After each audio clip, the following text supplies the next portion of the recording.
మీరు ఇంజనీరింగ్ చేశారా? జాబ్స్ కోసం సెర్చ్ చేస్తున్నారా? 3600 మందికి పైగా స్టూడెంట్స్ కి జాబ్స్ వచ్చేలా చేసిన code Gyan 100 days software course లో జాయిన్ అవ్వండి. మీ కెరియర్ ని బిల్డ్ చేసుకోండి. నమస్కారం అలగరి రవీంద్రనాథ్ గారు. నమస్తే అండి సిరి గారు. సార్, ఒక అపార్ట్మెంట్ ఫ్లాట్ మనం కొనుక్కునేటప్పుడు ఏదైతే నిర్మించిన భవనంతో పాటు భూమి మీద కూడా మనకైతే ఎవరైతే బయ్యర్ ఉంటారో వారికి హక్కు ఉంటుంది. కానీ ఈ అన్డివైడెడ్ షేర్ సరిగ్గా ఇవ్వకపోగా బిల్డరు బయ్యర్ని అయితే రకరకాలుగా మోసం చేయడం మనం చూస్తూ ఉన్నాం. అయితే ఈ అన్డివైడెడ్ షేర్ని ఎవరైనా కూడా ఒక అపార్ట్మెంట్లో ఫ్లాట్ కొనుక్కోవాలి అంటే ఎలా క్యాలిక్యులేట్ చేయాలి, అసలు వాళ్ళు ముందుగా తీసుకోవాల్సిన జాగ్రత్తలు ఏంటి సార్? వెరీ ఇంట్రెస్టింగ్ క్వశ్చన్ సిరి గారు. ఒక ఫ్లాట్ పర్చేజ్ చేసేటప్పుడు, ఒక అపార్ట్మెంట్లో ఫ్లాట్ పర్చేజ్ చేసేటప్పుడు కొన్ని జాగ్రత్తలు అయితే తీసుకోవాలి. ఎక్కడెక్కడ మోసాలకు జరిగే అవకాశం ఉంటుంది, బిల్డర్స్ ఏ రకంగా మోసం చేస్తారు, ల్యాండ్ లార్డ్స్ ఏ రకంగా మోసం చేస్తారన్నది నేను క్లియర్గా చెప్తాను. దీంతో పాటు అన్డివైడెడ్ షేర్ ఏదైతే ఉందో దాన్ని ఎలా మెజర్ చేసి అన్డివైడెడ్ షేర్ని మన డాక్యుమెంట్లో మనం నోట్ చేసుకోవాలి.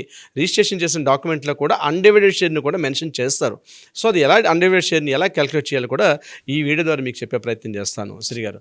ఫస్ట్ ఏంటంటే, అపార్ట్మెంట్లో మనం ఫ్లాట్ పర్చేజ్కి వెళ్తాం. వెళ్ళేటప్పుడు ఏం చేస్తామంటే ఏదో చూస్తాము, అద్భుతంగా ఉంది, రేట్ డిస్కషన్ చేస్తాం, డాక్యుమెంటేషన్ చూస్తాం, ఓకే అనుకున్న తర్వాత చాలా చోట్ల ఏం జరుగుద్దంటే ఒక డేట్ చెప్తారు, ఈ పలానా డేట్కి రండి సార్ రిజిస్ట్రేషన్ ఆఫీస్కి అని అంటారు. రిజిస్ట్రేషన్ ఆఫీస్కి వెళ్తాం. వెళ్ళంగానే అక్కడ ఇమీడియట్గా ఫామ్స్ అని సంతకాలు పెట్టేసుకొని టక్కడగా చేస్తాం.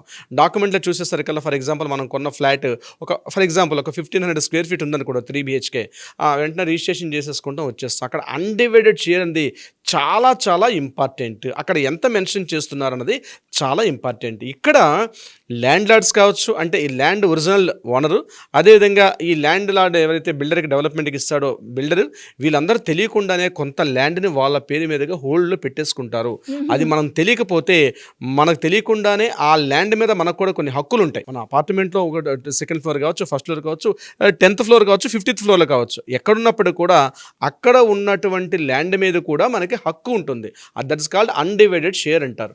కేవలం అపార్ట్మెంట్లో ఫ్లాటే కాకుండా ఫ్లాట్తో పాటు మనకు అక్కడ ఉన్నటువంటి ల్యాండ్ మీద కూడా మనకు ఒక హక్కు ఉంటుంది. దాన్ని అన్డివైడెడ్ షేర్, UDS అంటారు టెక్నాలజీలో.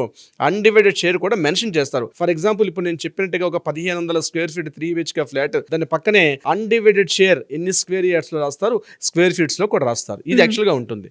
సో బిల్డర్ రకరకాలుగా మోసాలు చేసే అవకాశం ఉంటుంది. నేను ఈ వీడియో ద్వారా మీకు ఆ మోసాలు కాకుండా ఎలా మనం అలర్ట్ గా ఉండాలి నేను మీకు చెప్పే ప్రయత్నం చేస్తాను. ఫర్ ఎగ్జాంపుల్ ఫస్ట్ ఈ డిఫరెన్స్ తెలుసుకోండి. Square yard, square feet. ల్యాండ్ని స్క్వేర్ యార్డ్స్లో కొలుస్తారు, అపార్ట్మెంట్స్లో ఫ్లాట్స్ని స్క్వేర్ ఫీట్స్లో క్యాలిక్యులేట్ చేస్తారు. ఇది గుర్తుపెట్టుకోవాలి మనం. ప్లాట్ కొనేటప్పుడు PLOT ప్లాట్ కొనేటప్పుడు స్క్వేర్ యార్డ్స్లో కౌంట్ చేయాలి.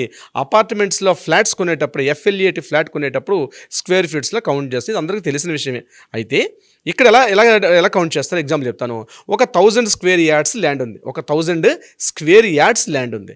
1000 స్క్వేర్ యార్డ్స్ ఉన్నటువంటి ల్యాండ్లో ఫర్ ఎగ్జాంపుల్ బిల్డర్ ఒక 5 ఫ్లోర్స్ కట్టారు అనుకుందాం. 5 ఫ్లోర్స్ అంటే ఈచ్ ఫ్లోర్లో 4 ఫ్లాట్స్ ఉన్నాయి అనుకుందాం. For example 1000 square yards land, అందులో బిల్డర్ ఏం చేశాడు, 5 ఫ్లోర్స్ కన్స్ట్రక్షన్ చేశారు.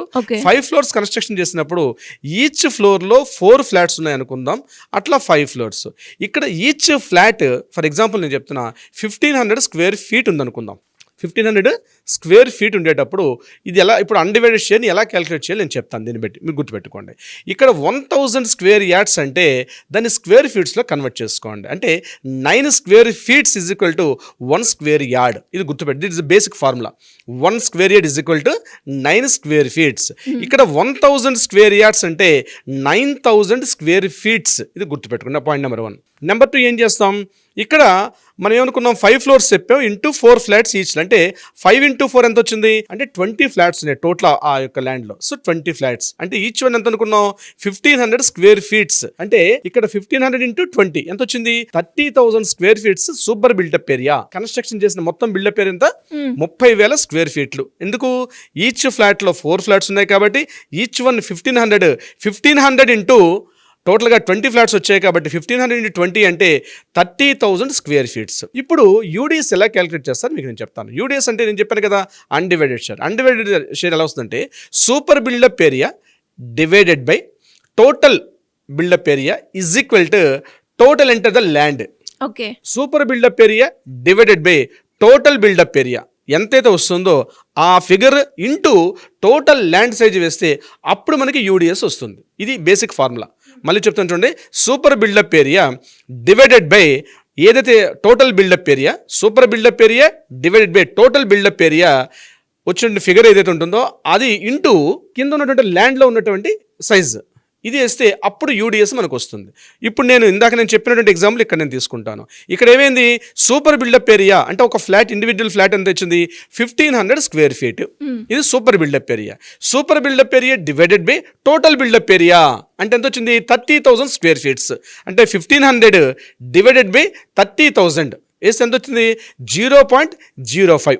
0.05 ఇంటూ టోటల్ ఇక్కడ ల్యాండ్ ఎన్ని స్క్వేర్ ఫీట్స్ ఉంది, 9,000 స్క్వేర్ ఫీట్లు అని చెప్పాను. అంటే 1000 స్క్వేర్ ఇయర్స్ అంటే 9,000 స్క్వేర్ ఫీట్స్ అని చెప్పాను కదా. ఇక్కడ 0.05 ఇంటూ 9,000 వేయండి. అప్పుడు వచ్చింది మనకి ఎంత, 450, అది స్క్వేర్ ఫీట్స్. ఎందుకంటే ఇవన్నీ కూడా మనం స్క్వేర్ ఫీట్స్లో కౌంట్ చేస్తున్నాం కాబట్టి 450 స్క్వేర్ ఫీట్స్ వస్తుంది. 450 స్క్వేర్ ఫీట్స్ని నేను మళ్ళీ 9తో డివైడ్ చేయమని చెప్పాను, ఎందుకు స్క్వేర్ ఇయర్స్లో కన్వర్ట్ చేయాలి కాబట్టి. 450 స్క్వేర్ ఫీట్స్ డివైడెడ్ బై 9 అంటే వచ్చింది మనకి ఎంత, 50 అంటే స్క్వేర్ యార్డ్స్. అంటే మీరు ఒక అపార్ట్మెంట్లో ఒక 1500 స్క్వేర్ ఫీట్ కొనేటప్పుడు అక్కడ ఉన్నటువంటి ల్యాండ్ సైజ్ 1000 స్క్వేర్ యార్డ్స్ అయితే మీకు వచ్చినటువంటి యూడిఎస్ అంటే అన్డివైడెడ్ షేర్ అంటే 50 గజాలు, 50 స్క్వేర్ యార్డ్స్ మీకు వచ్చినట్టుగా అర్థం అనమాట. ఈ 50 స్క్వేర్ యార్డ్స్ ఏదైతే ఉందో ఇది మీరు డాక్యుమెంట్లో మెన్షన్ చేయాల్సి వస్తుంది. అది ఎలా మనం తెలుసుకోవచ్చు అంటారు సార్, డాక్యుమెంట్లో ఇది ఉందా లేదా అన్నది ఎలా చూడొచ్చు అంటారు? డాక్యుమెంట్ రిజిస్ట్రేషన్ డాక్యుమెంట్ చేసినప్పుడు రిజిస్ట్రేషన్ డాక్యుమెంట్లో టోటల్ డీటెయిల్స్, ముందు సెల్లర్ ఉంటారు, సెల్లర్ తర్వాత buyer, first part second part అంటారు. ప్రాపర్టీ అమ్మినవాడు సెల్లర్ని ఫస్ట్ పార్ట్లో ఉంటారు, కొనుక్కున్న వ్యక్తి పార్ట్ 2 అంటారు, ఫస్ట్ సెకండ్ పార్ట్ అంటారు, లేకపోతే బయ్యర్ అంటారు. ఇది ఉంటాయి. దీని తర్వాత ప్రాపర్టీ యొక్క డీటెయిల్స్ రాస్తారు, ప్రాపర్టీ అంటే టోటల్ సైట్ యొక్క డీటెయిల్స్. ఆ డీటెయిల్స్ రాసిన తర్వాత మీరు ఏ ఫ్లాట్ అయితే కొనుక్కుంటారో ఆ ఫ్లాట్ కొనుక్కున్న దగ్గర మీరు సూపర్ బిల్డప్ ఏరియా లేదా కార్పెట్ ఏరియా అని మెన్షన్ చేస్తారు. అక్కడ carpet area for example 1500 square feets, పక్కన అన్డివైడెడ్ షేర్, ఆ అన్డివైడెడ్ షేర్ దగ్గర ఎన్ని స్క్వేర్ యార్డ్స్ అయితే ఫర్ ఎగ్జాంపుల్ 50 స్క్వేర్, ఇప్పుడు నేను చెప్పిన ఎగ్జాంపుల్ తీసుకున్నట్లయితే 50 స్క్వేర్ యార్డ్స్, ఇంకా స్క్వేర్ ఫీట్స్లో 450 స్క్వేర్ ఫీట్స్ అని మెన్షన్ చేయాల్సి వస్తుంది. ఇది చూసుకోండి. ఇదంతా చూసుకున్న తర్వాత లాస్ట్లో కూడా మీకు షెడ్యూల్ ఆఫ్ ప్రాపర్టీ అని లాస్ట్ కాలంలో మెన్షన్ చేస్తాం. అంటే అక్కడ మనం ఒక డయాగ్రామ్ వేస్తాం, అంటే మన ఫ్లాట్ డయాగ్రామ్ వేసి ఎక్కడ బెడ్రూమ్ ఉందో అవన్నీ మనం మెన్షన్ చేస్తాం. ఆ డయాగ్రామ్ వేసిన దగ్గర కూడా అక్కడ కూడా మళ్ళీ మనకి super buildup area, carpet area mention చేస్తూ అక్కడ మనం యూడిఎస్ ఎంత వస్తుందో కూడా అక్కడ మెన్షన్ చేయాలి. డాక్యుమెంట్లో కంపల్సరీ యూడిఎస్ ఉండాలి. అయితే ఇక్కడ బిల్డర్లు ఏ రకంగా మోసం చేస్తారంటే, ల్యాండ్ లార్డ్ ఒరిజినల్గా ల్యాండ్ లార్డ్కి బిల్డర్కి మధ్య ఉన్నటువంటి ఒక ఒప్పంద పత్రం ఉంటుంది, దాని అగ్రిమెంట్ ఉంటుంది. అంటే ఫర్ ఎగ్జాంపుల్ మీరు ఉన్నారనుకోండి, మీరు యాజ్ ఎ ల్యాండ్ లార్డ్గా ఉన్నారు, ల్యాండ్ లార్డ్ మీరు నాకు డెవలప్మెంట్కి ఇచ్చారు సైట్, అంటే మీ దగ్గర 1000 గజాల సైట్ నేను డెవలప్మెంట్ తీసుకుని కన్స్ట్రక్షన్ చేస్తున్నాను. కన్స్ట్రక్షన్ చేసినప్పుడు ఇప్పుడు ఇదే ఎగ్జాంపుల్ మనం 1000 స్క్వేర్ యార్డ్స్ తీసుకుందాం. 1000 స్క్వేర్ యార్డ్స్ మీరు నాకు డెవలప్మెంట్కి ఇచ్చేటప్పుడు నేను కన్స్ట్రక్షన్ స్టార్ట్ చేస్తా, అక్కడ షేరింగ్ రాసుకుంటారు. ఇక్కడ land lord share 50%, 50% builder share రాసుకుంటారు. అంటే టోటల్ ల్యాండ్ ఎంత వచ్చింది అక్కడ మెన్షన్ చేస్తుంటారు. ఇక్కడ మరీ గుర్తు పెట్టుకోవాల్సిన విషయం ఏంటంటే, ఇటువంటి డాక్యుమెంట్స్ రాసుకునేటప్పుడు మీరు మీ బిల్డర్ దగ్గర నుంచి మీ ఒరిజినల్ డాక్యుమెంట్ ఏదైతే ఉందో అగ్రిమెంట్ చేసుకున్న ఒరిజినల్ డాక్యుమెంట్ కంపల్సరీ చూడాలి. It's very mandatory. అంటే ల్యాండ్ లార్డ్కి బిల్డర్కి మధ్య ఉన్నటువంటి ఏదైతే ఒప్పంద పత్రం లేకపోతే అగ్రిమెంట్ అంటామో, agreement is the very most important. Agreement చూడాలి. ఒకవేళ కొన్నిసార్లు వాళ్ళు రాసుకున్న రేట్స్ కొంత హోల్డ్ చేయాలనుకునేటప్పుడు వైట్నర్ చేసి ఇవ్వండి, నేను చూసుకుంటానని చెప్పండి. బట్ అక్కడ మనకి ఫిగర్స్ ఇంపార్టెంట్. వాళ్ళు ఎంత అమౌంట్ పర్చేజ్ చేసుకున్నారని ఇక్కడ బయ్యర్కి ఇంపార్టెంట్ లేకపోయినప్పుడు కూడా అక్కడ ఉన్నటువంటి ల్యాండ్ సైజ్ ఎంత ఉంది, ఎన్ని స్క్వేర్ యార్డ్స్లో ఉంది, ఎన్ని స్క్వేర్ యార్డ్స్ ఉంది, టోటల్ ల్యాండ్ ఎన్ని స్క్వేర్ యార్డ్స్లో ఉంది, ఎన్ని స్క్వేర్ ఫీట్స్లో ఉంది, రెండు కూడా రాస్తారు. ప్రతి డాక్యుమెంట్లో కూడా ఈ రెండు విషయాలు ఉంటాయి. స్క్వేర్ యార్డ్స్ రాస్తారు, స్క్వేర్ ఫీట్స్ లో కూడా రాస్తారు. చదరపు అడుగులు, చదరపు గజాలు.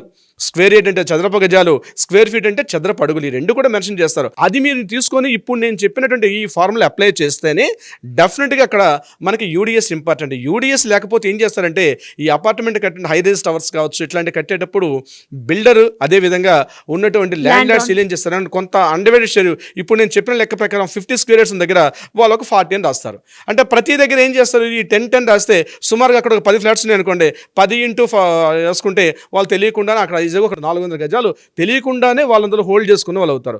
సో ఒక బిల్డర్స్ అంటే ముఖ్యంగా బిల్డర్స్ కానీ అదేవిధంగా ల్యాండ్ లార్డ్స్ ఈ మోసాలు చాలా ఎక్కువగా జరుగుతుంటాయి.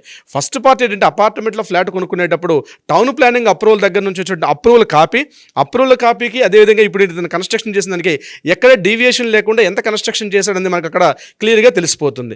ఆ తెలుసుకొని అప్పుడు మనం రిజిస్ట్రేషన్ డాక్యుమెంట్ కూడా ప్రిపేర్ చేసుకోవాలి.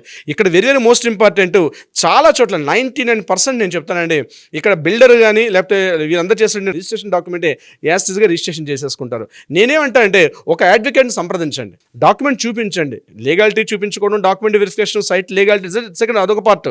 అది కాకుండా ఇది కూడా మోస్ట్ ఇంపార్టెంట్, ఈ డాక్యుమెంట్స్ చూపించి ఒక ఎక్స్పర్ట్ ఉన్నటువంటి ఒక అడ్వకేట్ తోటి మీరు ఆ డాక్యుమెంట్ రాయించుకోవడం కానీ లేకపోతే యూడిఎస్ని మెన్షన్ చేసుకోవడం వల్ల మీకు ఫ్యూచర్లో ఎటువంటి ఇబ్బందులు కానీ లేకపోతే బ్యాంక్ లోన్స్కి వెళ్ళేటప్పుడు కానీ ఎటువంటి ఇబ్బందులు లేకుండా ఉండే అవకాశం ఉంటుంది. సిరి గారు, అపార్ట్మెంట్లో ఎవరైనా కూడా ఫ్లాట్ కొనుక్కునేటప్పుడు అంటే మీరు అన్నట్టుగానే అన్డివైడెడ్ షేర్ గురించి కావచ్చు, లేదు అంటే ఆ ప్రాపర్టీ బాగుందా లేదా, నెక్స్ట్ ఫ్యూచర్లో అది ఎలా ఉంటుంది అనే గైడెన్స్ గురించి మిమ్మల్ని అప్రోచ్ అవ్వాలి అంటే ఎలా ఉంటుంది సార్? తప్పనిసరిగా సిరి గారు, కింద ఏదైతే నెంబర్ స్క్రోల్ అవుతుందో ఆ నెంబర్కి ఇమీడియట్గా కాంటాక్ట్ చేయగలిగితే మన లీగల్ టీం కంప్లీట్గా వాళ్ళకి సలహా సంప్రదింపులు ఇచ్చే అవకాశం కూడా ఉంటుంది. అదేవిధంగా డాక్యుమెంట్ వెరిఫికేషన్స్ కానీ లీగల్ ఒపీనియన్స్ కూడా వాళ్ళకి తప్పనిసరిగా మన లీగల్ టీం వాళ్ళకి సపోర్ట్ చేస్తారు. But prior appointment is the very very most important. Siri గారు సార్, దాంతోపాటు మీరు అన్నట్టుగానే అంటే ఇలాంటి బిల్డర్స్ ఎవరైతే మోసం చేస్తున్నారో అలా మోసపోయిన వాళ్ళు లీగల్ పరంగా వెళ్ళాలి, అప్రోచ్ అవ్వాలి అనుకుంటే ఎలా ఉంటుంది సార్? తప్పనిసరిగా సిరి గారు, అదే నేను చెప్తున్నాను కదా, ఈ కింద నంబర్ని కాంటాక్ట్ చేయగలిగితే లీగల్ టీం వాళ్ళకి సలహా సంప్రదింపులు కూడా ఇస్తారు. న్యాయపరంగా లీగల్గా ఇటువంటి ప్రాబ్లమ్స్ కానీ ఇష్యూస్ కానీ కోర్టులో వివాదాలు కానీ వాటికి మధ్య ఎట్లా చేస్తే బాగుంటుందని ఒక అడ్వైజ్ కూడా ఇచ్చే అవకాశం కూడా ఉంటుంది. అంతేకాకుండా లీగల్గా మనం ఏదైనా కోర్టులో దావా వేయాలన్నా కోర్టుకు సంబంధించినటువంటి ఆల్ పారామీటర్స్ లో కూడా మన లీగల్ టీం కంప్లీట్ గా వాళ్ళకైతే సపోర్ట్ చేస్తారు. బట్ ప్రయర్ అపాయింట్మెంట్ తీసుకొని అయితే రావడం మంచిది. ఒకవేళ ఫోన్ చేయండి, లేకపోతే కింద వాట్సాప్ నెంబర్కి ఒక మెసేజ్ పెట్టండి, మన లీగల్ టీం మీకు అప్రోచ్ అవుతారు. Thank you sir, thank you so much. Thank you so much అండి. సుమన్ టీవీలో మీ పర్సనల్ అండ్ బిజినెస్ ప్రమోషన్స్ కోసం కింది నెంబర్కి కాంటాక్ట్ చేయండి.